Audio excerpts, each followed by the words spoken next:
Vivencias.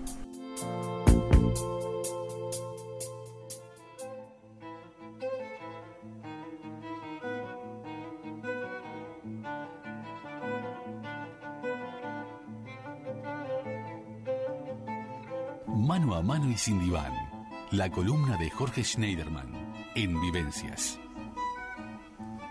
Y ya estamos con Mano a mano y sin diván, la columna del psicólogo Jorge Schneiderman para hablar de hoy de Uruguay, de su cultura, de la identidad y de la globalización. Y en el programa anterior hablamos de la cultura como relato en construcción y hoy veremos esa construcción, cuánto tiene que ver con nuestra matriz cultural, con el relato identitario y con el mundo globalizado en el que vivimos. Y Jorge suele decir que somos hijos de nuestro tiempo y creo que también somos hijos de nuestra cultura y de alguna manera es la que nos ha permitido llegar hasta aquí y ahora y hacer lo que somos. Muy buenas tardes, Jorge, muy bienvenido.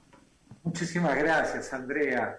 Una fresca tarde, ideal como para poder encontrarnos a través del éter, como decían nuestros abuelos, mediante las ondas amigas de Radio Nacional, para continuar hablando, como vos bien anunciabas, acerca de nuestra cultura, de nuestro relato identitario, y bueno, el efecto que está teniendo sobre nuestras vidas la tan manida globalización, ¿verdad?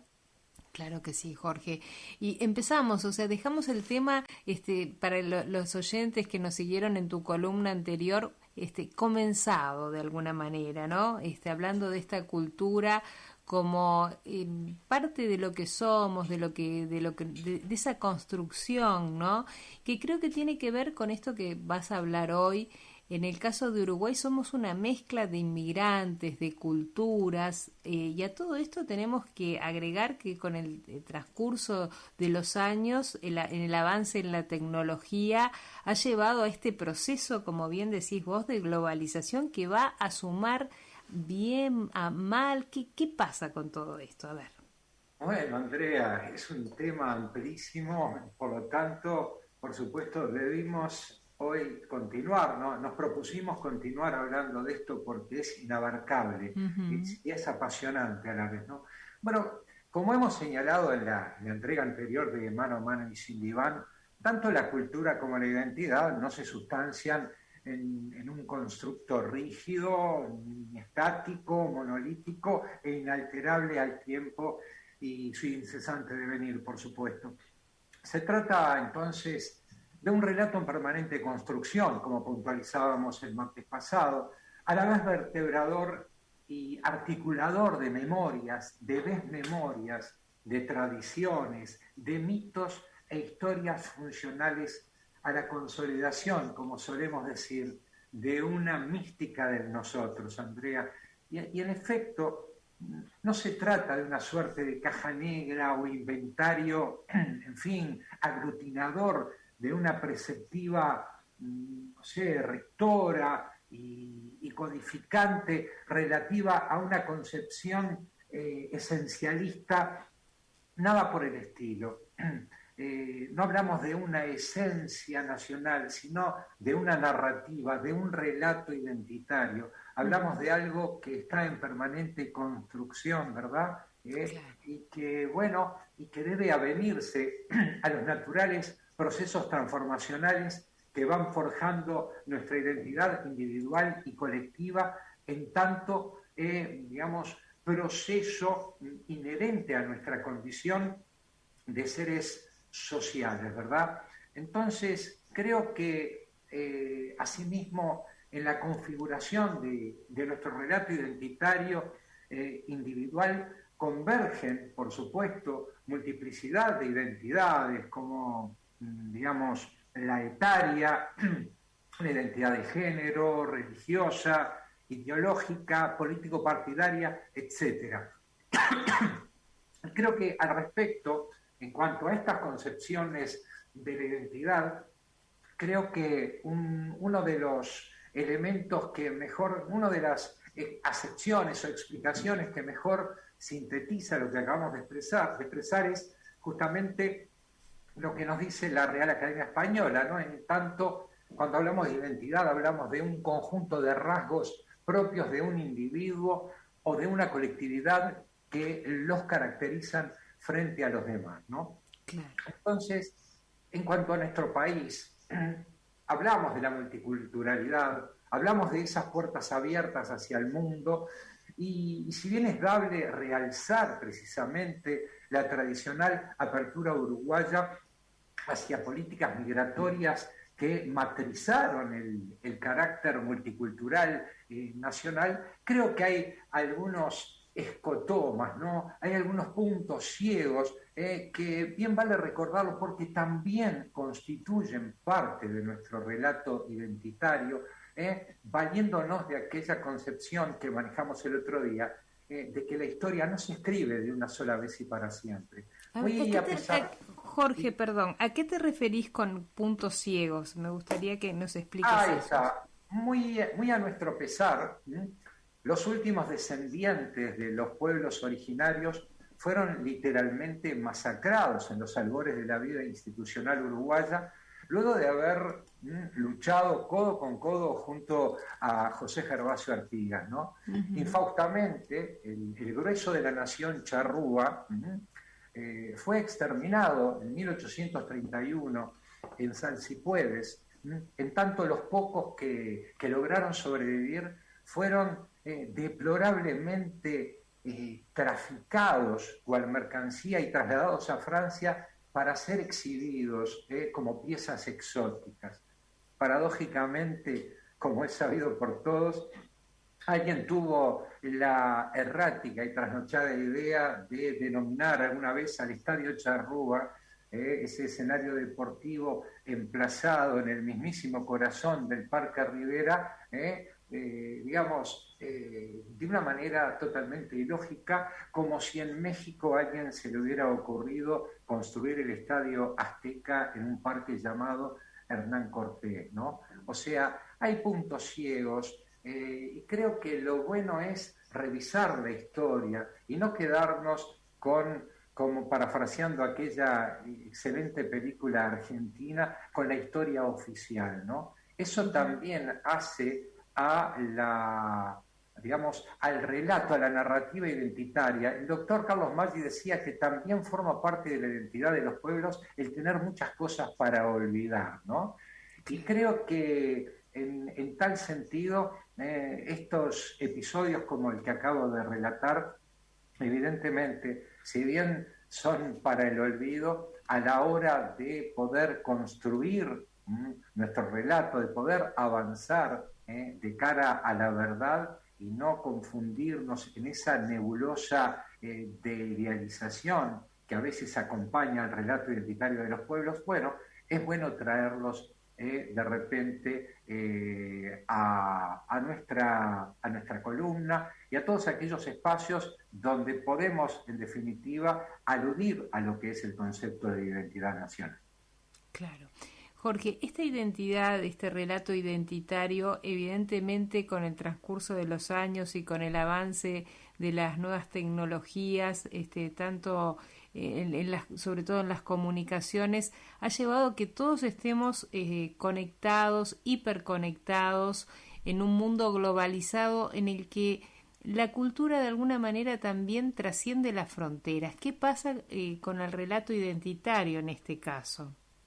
Bueno, yo creo que debemos, en ciertos aspectos, Andrea, dejar de demonizar el efecto globalizante, por ejemplo, que tiene la tecnología, porque podemos incurrir en un error. Si bien es cierto que en las últimas décadas hemos incorporado a nuestro imaginario cultural un montón de costumbres, tradiciones, en fin, celebraciones que podemos entender como ajenas a nuestra idiosincrasia. Yo creo que eso simplemente marca una apertura hacia un mundo en transformación.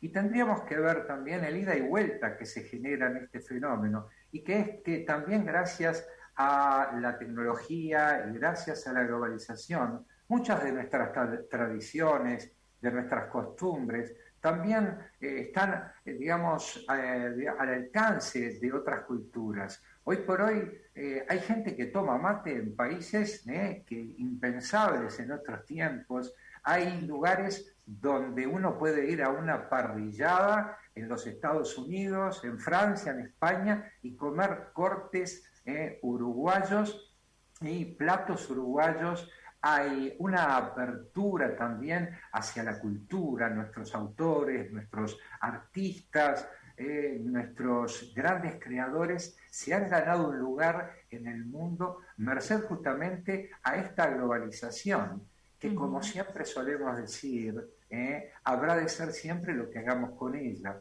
Una cosa, obviamente una cosa no quita la otra. Esto no implica resignar o renunciar a todos aquellos, digamos, aspectos que hacen a nuestro acervo cultural, a nuestras tradiciones, a nuestras costumbres.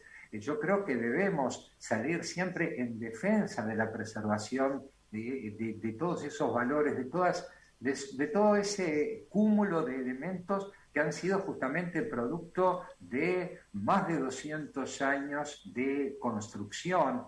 De todas maneras, creo que debemos entender y atender a los cambios como una constante axial en el devenir, ¿no? O sea, no podemos renunciar a lo que implica hoy por hoy, digamos, la importancia de consustanciarnos con distintas manifestaciones culturales de otros países que obviamente nos enriquecen y mucho.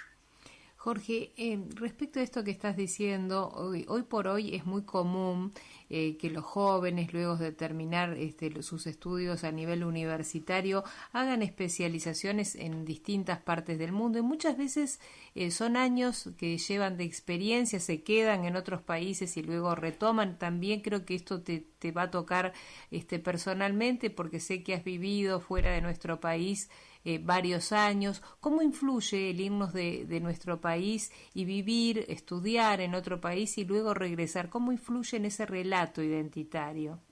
Bueno, influye muchísimo, ¿no? Yo creo que conforme va pasando el tiempo, cuando nos trasladamos a otras culturas para poder estudiar o para poder trabajar, obviamente nos vamos consustanciando justamente con los aspectos idiosincrásicos, con aquellos elementos que hacen a la cultura en sí, al trajinar cotidiano, y por supuesto podemos optar por dos caminos: o proceder a la aculturación y posteriormente a la enculturación, o sea, desprendernos de todo nuestro bagaje, renunciar un poco a lo que son nuestras costumbres y abrazarnos a lo que nos ofrece el país que nos recibe, o simplemente lograr una interacción entre lo que es nuestro bagaje identitario, nuestro bagaje cultural, y bueno, y salir a un amigable encuentro de culturas, integrando lo que nosotros traemos como parte de nuestra historia de vida, y bueno, integrarnos también. Y bueno, de esa manera vemos que muchísima gente, muchos compatriotas nuestros, que han tenido y tienen la posibilidad de desarrollar sus actividades profesionales o laborales en el exterior, suelen mayoritariamente no solo integrarse a lo que es el país que les está dando la bienvenida, sino también tratan de generar una mancomunión con aquellos compatriotas que en determinados lugares, bueno, pasan a constituir muchas veces clubes, asociaciones, incluso hasta federaciones, como hay en Estados Unidos, de clubes uruguayos, como una forma de mantener a resguardo justamente ese bagaje cultural, no renunciar, no prescindir, porque nos constituye. El relato identitario es constitutivo de nuestro ser, Andrea, claro, y eso creo que es algo a atesorar y mucho. Yo recuerdo haber hablado con amigos que, bueno, se radicaron hace muchísimos años en Australia, y recibir fotos, recibir material donde las fechas patrias uruguayas en Melbourne, de repente están celebrando un 18 de julio o un 25 de agosto en el club, y los niños cantando el himno y bueno, interpretando canciones propias de nuestro acervo musical, folclórico, tradicional. Sí, sí, sí. Eso es algo realmente emotivo, ¿no? Emotivo. Jorge, tengo acá un mensaje de Mercedes del Prado que dice: escuchándolo junto a mis compañeros de oficina, abrazo y felicitaciones nos mandan por el programa. Viste que es lindo leer los mensajes gracias a Mercedes y a la gente que la está acompañando allí en la oficina. Jorge, estamos en el último minuto. ¿Cómo cerrarías la columna de hoy? Bueno, yo, digamos, en estos momentos, hablando de cultura, hablando de identidad, hablando, digamos, de integración, de globalización, creo que estamos viviendo un tiempo bisagra, Andrea, un tiempo donde el mundo se ha tornado cada vez menos ancho y menos ajeno, donde más allá de la tecnología, los grandes movimientos migratorios, producto de urgencias que se dan en distintas partes del mundo, han hecho de que de repente en nuestro país converjan muchísimas personas provenientes de países hermanos, sobre todo acá en Latinoamérica, que tratan de hallar aquí lo mismo que nosotros procuramos hallar en momentos muy sombríos de nuestra historia, ¿verdad? Claro. Creo que en tal sentido debemos proceder justamente a retomar esa cultura de puertas y corazones abiertos a la llegada de todos estos contingentes migratorios, un poco honrando lo que estas tierras significaron para nuestros ancestros, pero por sobre todas las cosas, honrando y celebrando la vida, ¿no? Y dando igualdad de oportunidades a todo el mundo. Y creo que en tal sentido, estas personas que vienen de República Dominicana, de Perú, de Cuba, de distintos lugares, ¿no? De Venezuela, ni hablar, creo que merecen ser de aquí en más parte constitutiva también de ese relato identitario, construir junto a nosotros justamente las páginas que están por venir para consolidarnos de aquí en más como una nación fuerte e integradora. Jorge, un placer como todos los martes. Muchísimas gracias. Nos reencontramos el próximo martes. Vivencias.